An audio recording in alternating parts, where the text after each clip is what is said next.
What if I told you there was $1 million with your name on it, and the only thing that was stopping you from claiming it is how your brain works?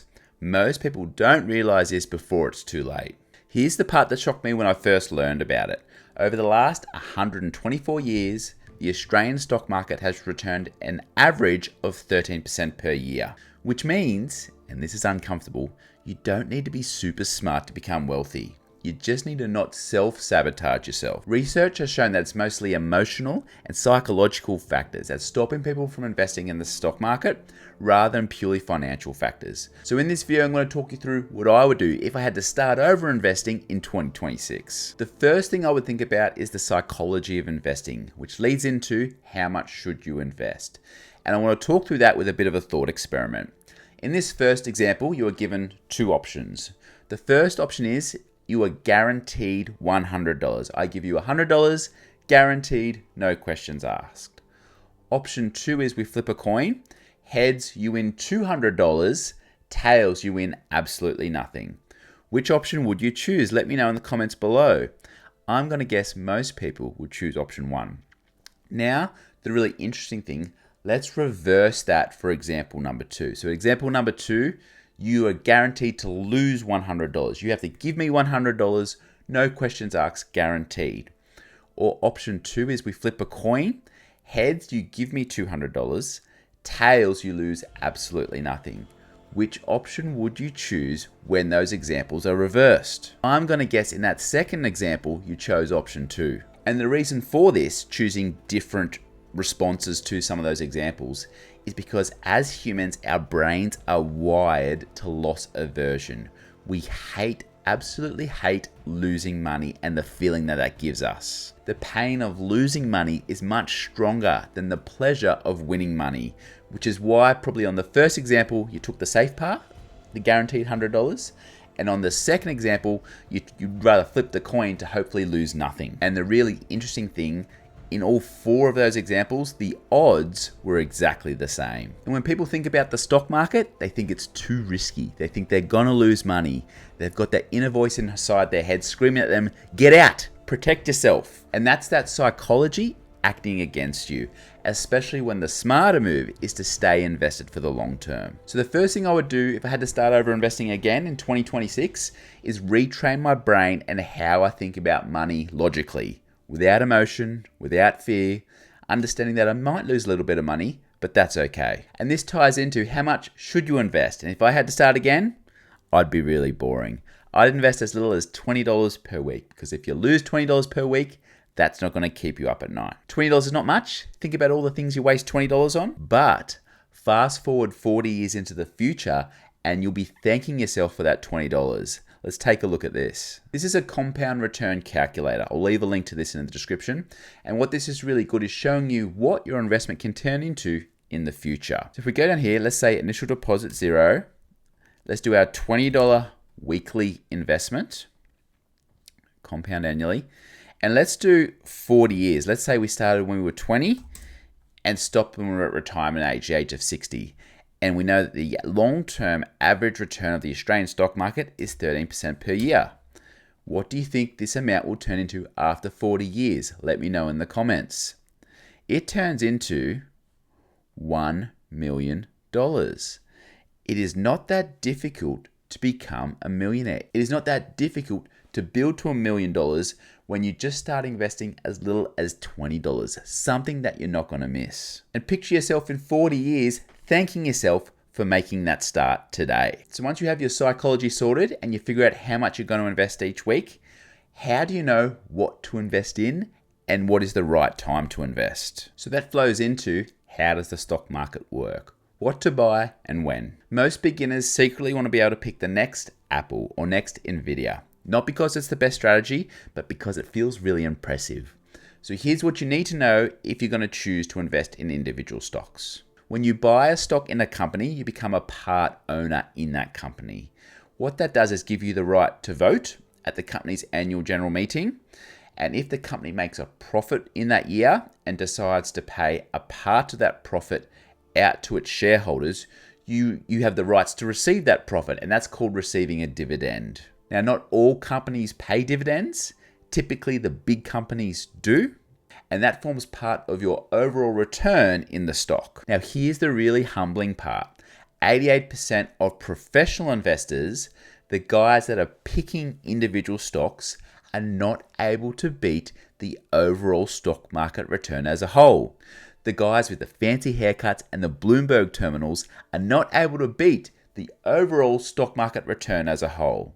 So a second way you can invest is buying what's called ETFs or mutual funds. If you can't decide on which individual stocks you want to buy, but say you have a feeling that the overall stock market is going to do well, say the Australian stock market is going to do well, or you have a feeling that the United States stock market is going to do well, then what you can do is buy a single share in an ETF, and that ETF tracks the performance of that stock market as a whole. So for example, in Australia, the Australian stock market is generally made up by the top 200 Australian listed companies. So you could buy a single share in an ETF, and that ETF holds shares in all of the top 200 companies in Australia.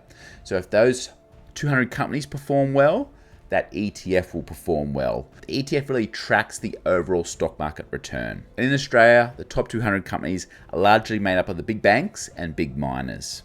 So what should you buy? Individual stocks or ETFs? So one approach that you could possibly adopt, especially as a beginner investor, is what's called a core and satellite approach. And so what that means that your core investments, anywhere from 60 to 80% of your core investments, could be in these ETFs that track those overall broader stock market returns as a whole. And as we know, the long run average return of the Australian stock market is 13% per year, and the US stock market is fairly similar. So what that means is your core return should closely align with those stock market returns. And then for the satellite, if you want to have a little bit of a dabble to try and pick the next Apple, the next Nvidia, those smaller satellite positions can be your individual stocks. If you like a company, if you think a company has good prospects and will do well in the future, those smaller positions can be your individual stocks. And the reason why those satellite positions are much smaller is because we've seen that 88% of professional investors can't outperform the stock market. So if you make a really bad decision,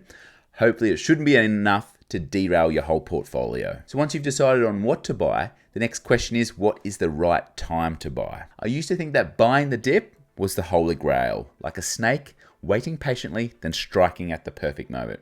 And while it can be good to have a little bit of cash on the sidelines for when a dip occurs, you don't want to hold back all of your funds in waiting for that dip. And here's why. There's a great book called Just Keep Buying by Nick Maggiulli. And in this book contains a really interesting experiment. It compares two different investing methods over a 40-year period. The first method is when you only buy the dip. And this is when the stock market is at absolute bottoms. And let's say you even have godlike powers, so you can predict and you can know when these bottoms are going to occur, and you buy at that exact right time. That's the first method. The second method was a dollar cost averaging approach, where you buy consistent amounts on a regular basis, regardless if the stock market is really high or the stock market is really low. After a 40-year period, have a guess, let me know in the comments, which method do you think did better? Buying when the stock market was at the absolute bottom each time, or buying consistently under a dollar cost averaging approach? Me, I thought buying the dip would be a clear winner, but that's not actually correct. The dollar cost averaging approach outperformed the buying the dip method. And that's because the stock market generally goes up most of the time. Dips don't actually come around that long.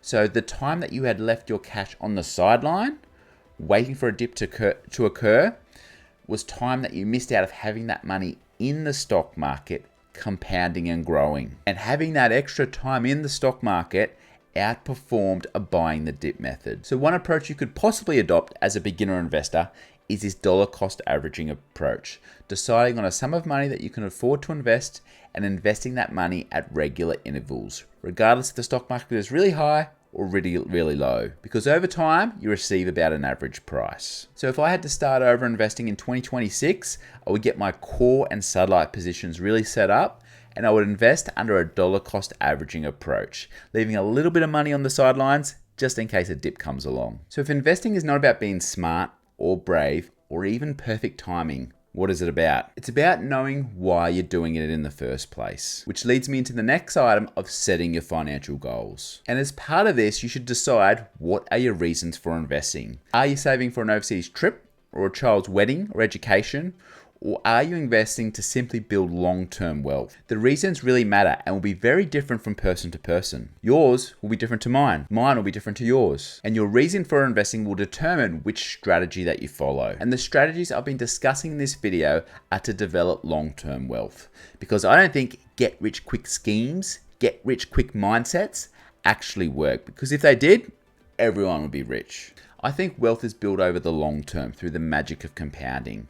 And my financial goals is to build wealth over the long term. So in 20, 30 years from now, I look back at myself and say thank you, as I now have more freedom, more choice, more ability to do the things that I want to do. Remember, time is your friend in the stock market. Time in the market is a good thing. So the third thing I would do if I had to start over investing in 2026 is clearly set my financial goals. I really hope you enjoyed the video if you're starting your investing journey in 2026. And if you made it this far in the video, comment the word invest below so I know who you are. And if you're new here and enjoy no BS investing and financial tips, then subscribe to my channel. But before you leave, make sure you check out this next video. Please keep in mind I'm not a licensed financial advisor. This video is for education and entertainment purposes only.